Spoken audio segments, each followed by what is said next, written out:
चलिए सबसे पहले जान लेते हैं छत्तीसगढ़ के दुर्ग जिले का हाल। क्या कुछ खबरें हैं दिन भर की जो आज सुर्खियों पर बने रहने वाली हैं। सुबोध तिवारी हमारे साथ सीधे जुड़ गए हैं। जी सुबोध। सबसे बड़ी बात है कि वर्तमान जो समय चल रहा है ये विधानसभा चुनाव का है और विधानसभा चुनाव कहा जा सकता है कि सिर पर और जनता फिर जनार्दन बनने वाली है, क्योंकि उनके मतों से ही पार्टियां अपनी सरकार बनाती हैं और एजेंडा तय करती हैं। अब भाजपा सनातन ताकत बताने में जुटी हुई है अपने आप को, तो दोनों ओर से जो जिस प्रकार से जोर आजमाइश चल रही है धर्म को लेकर और धार्मिक भावनाओं को लेकर, वह किसी से छुपी नहीं है। अब ऐसे में कांग्रेस पार्टी जो है वह एक ऐसे तेज तर्रार बोलने वाले कांग्रेसी युवकों को, जो कि एनएसवाई के हों या फिर युवा कांग्रेसी के हों या फिर कांग्रेस खेमे के ही कोई ऐसे युवा नेता हो या कार्यकर्ता हो जो बोलने में काफी तेज तर्रार हैं और वे प्रदेश सरकार की योजनाओं को भली भांति से जानते हो, उनका होमवर्क हो और जनता के बीच जाकर उन बातों को, उन योजनाओं के बारे में पूरी जानकारी दे सकें, ताकि प्रदेश में दोबारा कांग्रेस पार्टी की सरकार बन सके। इसे लेकर कांग्रेस पार्टी ने अपनी तैयारी जबरदस्त तरीके से शुरू कर दी है। ठीक इसी तरह से भारतीय जनता पार्टी के भी विधानसभा स्तरीय बैठकें चल रही है, संभागीय स्तरीय बैठकें चल रही हैं, प्रदेश स्तर के नेता आ रहे हैं। वे अगर कहीं अंतर कला है, खटपट है, तो उसे सुधारने की कोशिश में लगे हैं और केंद्र सरकार की योजनाओं को बताने के साथ साथ जो आम मतदाता है, आम आदमी है, उसे रिझाने में लगे हुए हैं। ये तो रही राजनीतिक गतिविधियों की बात। अगर दूसरी बात करें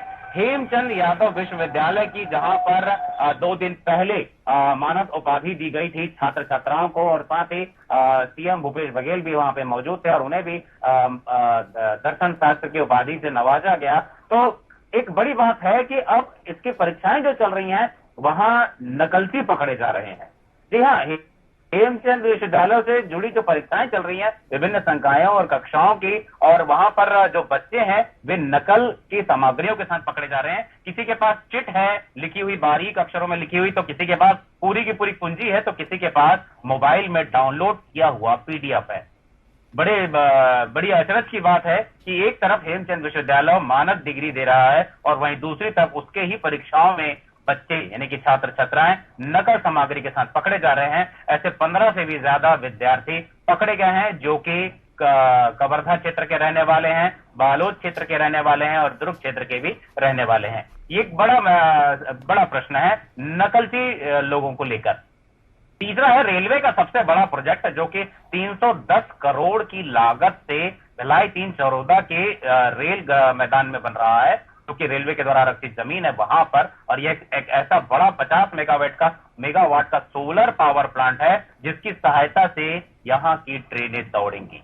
जी हाँ, अगर दूसरे राज्यों की बात करें तो दूसरे राज्यों में इसी तरह की जो एनर्जी से, किसी भी तरह की एनर्जी से मिली बिजली है वह काफी महंगी है। तो छत्तीसगढ़ में बनने वाली सोलर बिजली काफी सस्ती पड़ेगी और इसकी सहायता से यहाँ की ट्रेनें दौड़ेंगी। और बड़ी बात है कि यहाँ के आईआईटी कैंपस और इस सोलर पावर प्लांट का उद्घाटन आगामी दिनों में संभावित है कि प्रधानमंत्री नरेंद्र दामोदर दास मोदी करेंगे। जी लेना चाहिए।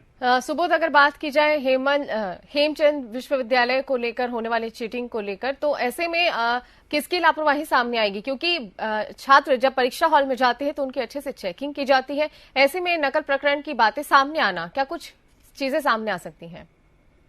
एक बड़ी लापरवाही है लीना जी। अगर चीटिंग दिखाई पड़ रहे हैं, पकड़े जा रहे हैं छात्र छात्राएं चीटिंग करते हुए, तो जो जिस तरीके से सुरक्षा व्यवस्था होती है और काफी 2-3 जगहों पर चेकिंग होती है, ऐसी चेकिंगों से आंख बचाते हुए, उनकी आंखों में धूल झोंकते हुए चीटिंग की सामग्रियां चीटिंग की सामग्रियां लेकर प्रवेश करते हैं और परीक्षा दिलाते पकड़े जाते हैं, तो कहीं ना कहीं प्रबंधन की भी एक बड़ी लापरवाही इसमें उजागर होती है कि गंभीरता से नहीं लिया जा रहा है इस परीक्षा को, कि बच्चे जो हैं वो चीटिंग सामग्री लेकर कक्षाओं तक पहुंच रहे हैं। लेना चाहिए। सुबोध, वही बात करेंगे, कांग्रेस जिस तरह से वॉक इन इंटरव्यू का आयोजन कर रही है उसके लिए क्या कुछ क्राइटेरिया रखा गया है? कौन कौन से लोग हैं जिसमें शामिल हो सकते हैं? लीना जी, बहुत अच्छा सवाल है मौजूदा राजनीतिक सरगर्मियों को लेकर कि कांग्रेस के द्वारा वॉक इन इंटरव्यू रखा गया है।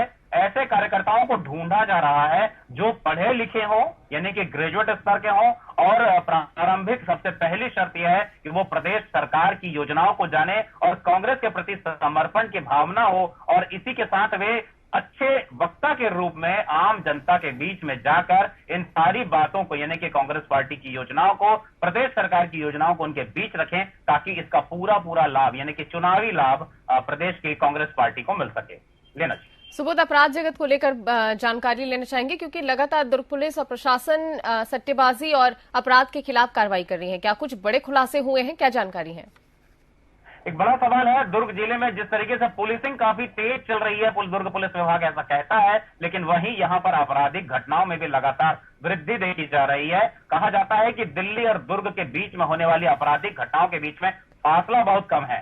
इसी के तहत बीती रात मोहन नगर थाना जो टीम है, पुलिस टीम है, उन्होंने ब्राउन शुगर की 114 पुड़ियों के साथ ऐसे एक व्यक्ति को गिरफ्तार किया है, जो काफी समय से यहां पर मादक पदार्थों की बिक्री को लेकर सक्रिय था, और लगातार उस पर निगाही थी मोहन नगर पुलिस की और अन्य पुलिस के डिपार्टमेंट के कर्मचारियों की, और उन्होंने घेरेबंदी कर, चूंकि वह सौदेबाजी कर रहा था, ऐसी स्थिति में उसकी गिरफ्तारी घेरेबंदी कर हुई। बताया जा रहा है कि वह शंकर नगर का निवासी है। लेना चलिए, तमाम जानकारी के लिए शुक्रिया सुबोध।